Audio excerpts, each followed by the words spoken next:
Hey, what's going on, everybody? Welcome back to NRW. I'm your host today, Rob, the movie guy, and I thank you very much for joining me here today.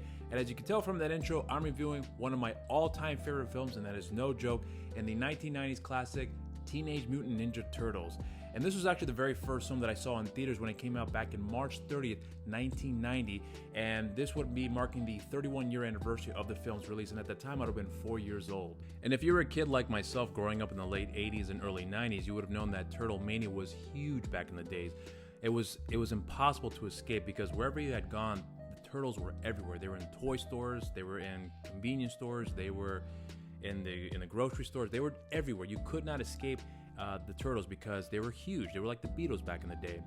And as I mentioned earlier, that I saw this movie as a kid when I was 4 years old, but the first time I had remembered hearing about this movie and actually knowing that there was a film was when I was watching TV, and I remember a commercial that had come on where you could hear the Turtles, but you never saw them because the camera always seemed to be catching up too late to actually see the Turtles. And it was following them in the New York City streets, and you could hear the Turtles picking up the sewer cap, getting inside the sewer, and as the camera pans over, you see the sewer cap spinning around, and then it just lands, and you see the official logo of the Teenage Mutant Ninja Turtles movie. And I remember just being blown away that I get to see my heroes in the real world. And I remember thinking at the time too, this may sound silly now, but at the time I thought it was true, that I could one day see the Turtles come out of the sewer outside the apartment that I used to live at, and they were just gonna pop out, and I would see them. They'll probably wave at me because they knew that I watched the show. I mean, that's how obsessed I was with them. And as I said earlier, I was fortunate enough to see this movie in theaters when I was a kid. I was 4 years old, I remember, and I remember specifically thinking that I could not believe my eyes that I'm seeing my heroes in the real world. It felt like I was dreaming, but I was awake to see it. And that particular movie had changed my life because at that point on, I became a fan of films, because after that movie, I was more aware of the chances of seeing cartoon shows that I grew up watching possibly be in films, but it'd be set in the real world, and wondering how they would look like in a real world setting. And that completely changed everything for me. And then from that point on, my love for film had just grown from there. And as I said earlier, this is actually one of my favorite movies of all time. And I truly love this film. I love this franchise. I have a lot of great memories with this franchise. There are just so many good things out of this particular moment in my life that the Turtles were a part of, and it was nothing but great memories. And at that time when the TV show had come out, I had no idea this was based on a graphic novel of the same name that was created by Peter Laird and Kevin Eastman. And it wasn't until years after the fact that I had learned that the original graphic novel in which the TV show was based on is extremely dark and very violent as well. And a lot of the things that you see in the cartoon show were never a thing at all in the comic book. So for example, the colored bandanas that the Turtles wear in the cartoon show, they never have different colored bandanas that they wear in the comic books. They wore the bandanas, but it was just never different colors, so that way you can tell them apart. And the personalities that the Turtles have in the cartoon show, whereas Michelangelo is the fun-loving guy, Donatello is the smart computer nerd, Leonardo being the leader of the group, and Raphael being that hot-headed muscle of the group, that was also never a thing in the graphic novel. And their love for pizza in the cartoon show, that was also never a thing in the graphic novel. And the villain, Shredder, in the cartoon show, he is the main villain, whereas in the comic books, he is the villain, but he dies, and once he dies, they never intended on bringing him back at all whatsoever. And April O'Neil in the cartoon show is a news reporter, whereas in the graphic novel, she's a lab assistant. And I think the movie does a very good job in combining the two different mediums into this film, because as I said before, they took the narrative of the graphic novel to tell this story in the live action film, but also bringing in elements of the cartoon show to be infused into this film. And they do balance both out very well, so that way you don't alienate the comic book fans and also alienate the kids who watch the cartoon show. They've done a great job in combining those two mediums together for this film narrative.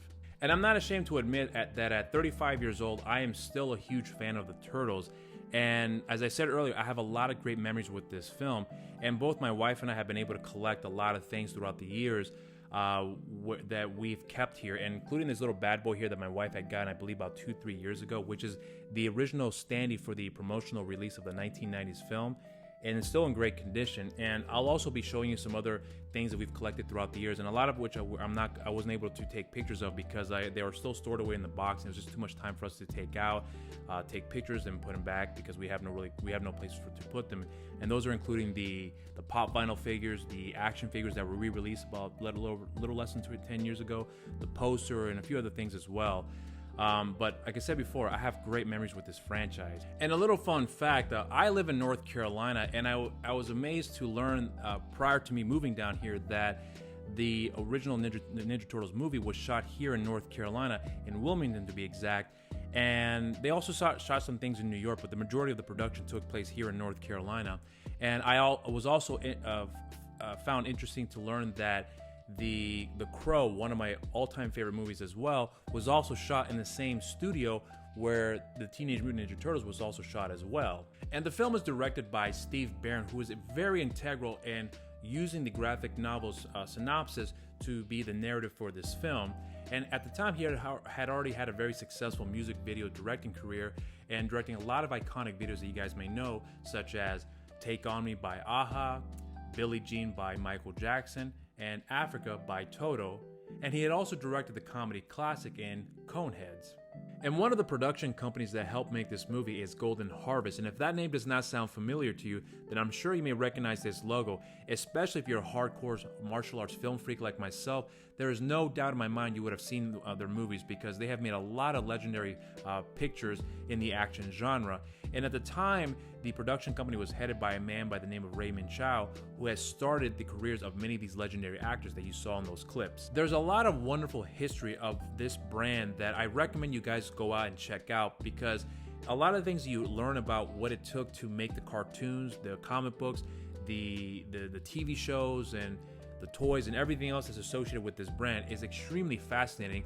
And the two things I would recommend you guys check out are, the first is a documentary called Turtle Power, the definitive history of the Teenage Mutant Ninja Turtles.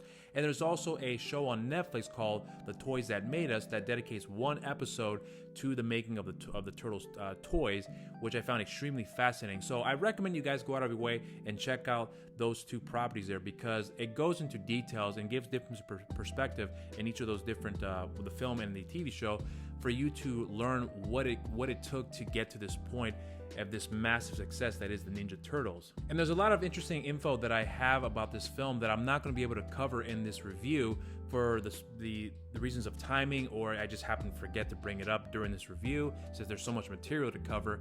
So I'm hoping that you guys will go out of your way to learn about the production of this film among the other things that are related to this brand, because again, it is all fascinating stuff. But now I'm going to get into the plot, and then from there I'm going to get into my positives, and then I'm going to get into my negatives. Crime is on the rise in New York City, and reporter April O'Neil believes that the mysterious Foot Clan is behind all this. And wanting to silence her, the Foot Clan follow April to a subway, but she does get saved by Raphael, one of the turtles, who ends up taking her to their hideout. But unbeknownst to Raphael, one of the foot soldiers follows them both to their hideout. And April wakes up surprised to see a talking rat and 4 talking turtles standing up straight in front of her. And after April calms down, Splinter does explain to her that they were once regular animals that came across a mysterious ooze that turned them into what they are today. And afterwards, the turtles escort April back to her apartment, and when they leave her apartment and head back to their hideout, they discover that their home has been ransacked and Splinter is missing. And then they go back over to April's apartment to spend the night there. The next day, April gets a visit from her boss, who brings his son Danny, who is a part of the Foot Clan, and Danny does get a glimpse of one of the turtles at her apartment, and then afterwards he heads back over to Foot Clan headquarters to inform the Foot leader in the Shredder. Leo and Raph get into an argument at April's apartment, and out of anger, Raph leaves and makes his way up to the rooftop, only to be ambushed by the Foot Clan. Across from another building, a vigilante by the name of Casey Jones, whom Raph had encountered earlier in this film, sees what's going on with Raph on the rooftop. And inside the apartment, the Turtles and April are completely unaware what's going on with Raph until the Foot Clan throw him through a window into the apartment. And of course, a fight breaks out, and Casey Jones does join in to help out the Turtles and April, and a fire breaks out in the apartment. And Casey Jones, the Turtles, and April manage to escape and make their way to April's farm up north. And Raph recovers from his injuries, and the Turtles begin to train to face the Foot Clan in order to get Splinter back. And Leo does get in contact with Splinter through astral projections, and then from there the Turtles decide to go back to New York. Meanwhile, Danny has secretly been getting counsel from Splinter, who is beginning to reveal to him of his own backstory, which also reveals his connection with the Shredder. And Danny does learn that Shredder will have Splinter killed, and Casey Jones does make his way to the Foot Clan headquarters and helps Danny set Splinter free. And the Turtles engage in a battle with the Foot Clan and defeat them pretty easily until they come across the Shredder, who defeats each one of them single-handedly. As Shredder prepares to kill Leo, Splinter appears and challenges Shredder to a fight, and Splinter does call Shredder by his real name, Orokusaki, which causes Shredder to remember his connection with Splinter, and as a result of that, in a blinding rage, Shredder begins to attack Splinter. And Splinter does take advantage of this, causing Shredder to fall to his death, and at the end he does reunite with the Turtles, and the remaining foot soldiers do inform the police department of their hideout, and Casey Jones and April O'Neil make their relationship official with the kiss as the Turtles watch on. And that is a story to one of my favorite movies of all time in a nutshell. So from here I'm going to get into my positives, I will also be getting to my negatives, and of course my rating.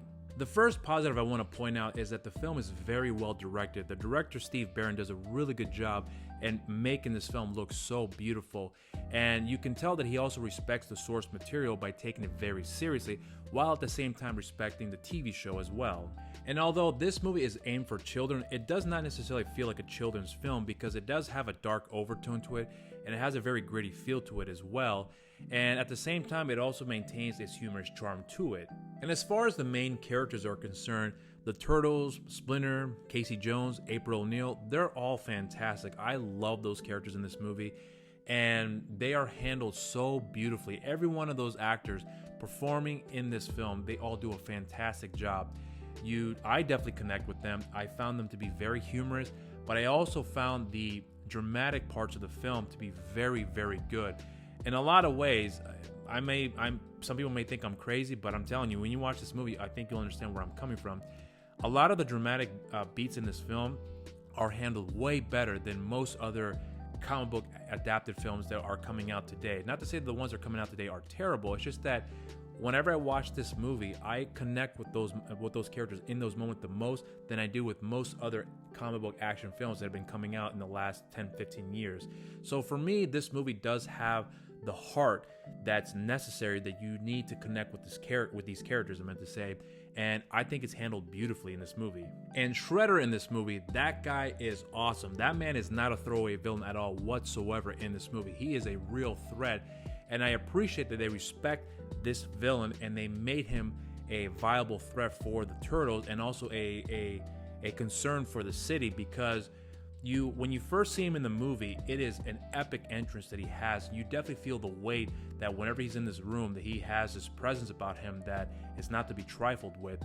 And of course, he's a very viable opponent for the Turtles because he's easily able to take them out one by one without a single problem. So that when you see when he dies, I meant to say, at the end of the movie, there's almost like a sense of relief that you see from everybody that the problem is gone now. They don't have to concern themselves with that anymore, I meant to say. So he definitely does bring something to the movie that is not just a villain for the sake of being a villain in this movie. There's more weight to behind this character, and I really appreciated that this movie respected the villain in Shredder. And the looks of the Turtle and Splinter in this movie is fantastic. It's way more realistic than the version that we got in the last two live action films that came out a few years back. And a lot of it has to do with Jim Henson's Creature Shop that made the turtle suits and the animatronics in the turtle heads, and also with Splinter. It's done beautifully, I meant to say. And there's something about them being physically there in that environment that I connected with much better than I did with the last two live action films that we got, where although there are actors in a motion capture suit on set, the CGI just still took me out of the film because it just was really obvious that the turtles weren't real. Whereas in this particular version, including the second one and even the third one, it was much more realistic, and I could connect with the characters in the story much better because they were physically there. And thankfully, they had a great backstory, and they have wonderful personalities that you can connect with. And I give a lot of credit to everyone involved in making that look fantastic in this film. And the story to this film is really good. And as I mentioned earlier, that they had taken the original narrative of the graphic novel to tell this story for this film, and it was done beautifully. It's not the most elaborate story you'll ever see, but the fact that it was told effectively with the direction under Steve Barron, of course, everyone else involved, with the actors, the editors, the cinematography, the costume designs, the set decorations, all that stuff comes together here and really tells this beautiful story in a very realistic way, in my opinion. And I think everyone in this film does a really good job and making, in my opinion, one of the greatest adapted comic book movies ever made. And that is something to be said that is still, in my opinion, still holds up well to this day. And it holds up better than most other films that have come out in the last couple of years in terms of having to tell a very compelling story with characters in a real world setting and them interacting with their environment. And for it to hold up well after 30 years, that's just a testimony of how good everyone was in making that film at a time where a lot of that stuff wasn't really up to par where it is today. And the score to this movie, handled by the composer John Duprez, did a fantastic job. A lot of the funny scenes in this movie are handled beautifully, and as well as when it comes to the dramatic aspects of the film, were handled fantastic in my opinion. And till this day, I still love the soundtrack to this movie because it holds up very well, because it's a very real emotion that's involved with these characters in this comic book adapted or TV show adapted film that still holds a lot of weight. And yes, the actors and everyone else involved do a good job, but this music also helps add to that element of the connection that you are needing to have with these characters, and I think it's handled beautifully through this composer. As for my negatives are concerned, one of the first thing that comes to mind are some of the side characters in this movie, such as Danny and his father, who is April's boss, and you also have Shredder's second in command, Tatsu. Those characters really didn't do anything for me. Not to say that the actors in the films weren't good, it's just that they didn't really offer anything for me. They were just mainly filler characters, I should say, that were helping to move the narrative for this movie. So if they were not in the movie and there was another ways they can go around to help tell this story, I think the movie probably would have been better. But again, they weren't the worst thing about the film, but I didn't really have any connection with them at all because they didn't offer anything for me to connect with. And the next negative for me is something that has happened as I got older, and that's the humor in this movie. Now, that's not to say that the movie still doesn't have any good humor anymore. It's still there. It's just that some of the humor for me just doesn't hit it for me like it used to anymore, because as a kid, I thought a lot of the humor in this movie was hilarious. I connected with it because my sense of humor back then was different than it is right now. But again, that's not to take away with the approach in the comedy of this movie, because you have to remember that this was heavily based on the cartoon show, so a lot of those comedic elements from that show were brought into this movie, and I think it still works well to this day. It's just that the comedic beats now that were aimed for children just don't work for me like they used to anymore. But again, that's not a real major negative. It's just something that I have picked up on as the years have gone by that just doesn't do for me like it used to anymore. And for my last negative that I'm going to point out for this movie is something else that I have outgrown with this film as the years have gone by, because when I was a kid, I thought this was the most amazing thing I'd ever seen, and it still is to this day for me. But what's a sticking point for me now in this film at this age is that the action scenes don't necessarily hold up as well for me like they used to when I was a kid. Now, that's not to say that it's terrible in this movie, because it's not. It's actually pretty good, and it's actually really, really good if you think about it, because when you learn of the actors and the performers that have to put on the suit and do all the high-flying kicks and roll around and throw these punches and use the weapons, it's not easy. There's actually a picture that I'm going to show you here right now where you can see some of the actors in the suits just look like they've had it, because it's extremely hot, and a lot of them I think had gotten like heat exhaustion, and having to wear the turtle heads on their own heads, with all the animatronics, the machine inside there, where they still have to be able to see through the mask while still performing all the acrobatics that's required for them to do in certain scenes. And you got to give them a lot of credit. So I am certainly not here to take away from the hard work and dismiss it. That's not what I'm trying to do. It's just that as the years have gone by, I've realized that the action scenes were just okay for me. But considering the amount of work that it went to get the suits and put on the suits and to act in the suits, and while also having this animatronic head on top of the actor while they're doing the scenes, you got to give them credit. So it's a negative, but at the same time, I understand the circumstances, so I give them a lot of credit for that. So that is it with my negative. So now this will be the perfect time to get into my rating. And considering what I had said earlier, that this is one of my favorite movies of all time, you should already know what my rating is going to be, because this movie has a lot going for it. It has a great story, great characters, fantastic directing, a really good script, and the fact that they're taking two different mediums and combining it together for this one movie, and they did it brilliantly. And in a lot of ways, they've done this better than most other films that have tried to do that, where they have failed or just weren't as successful as I believe that this movie had been able to accomplish.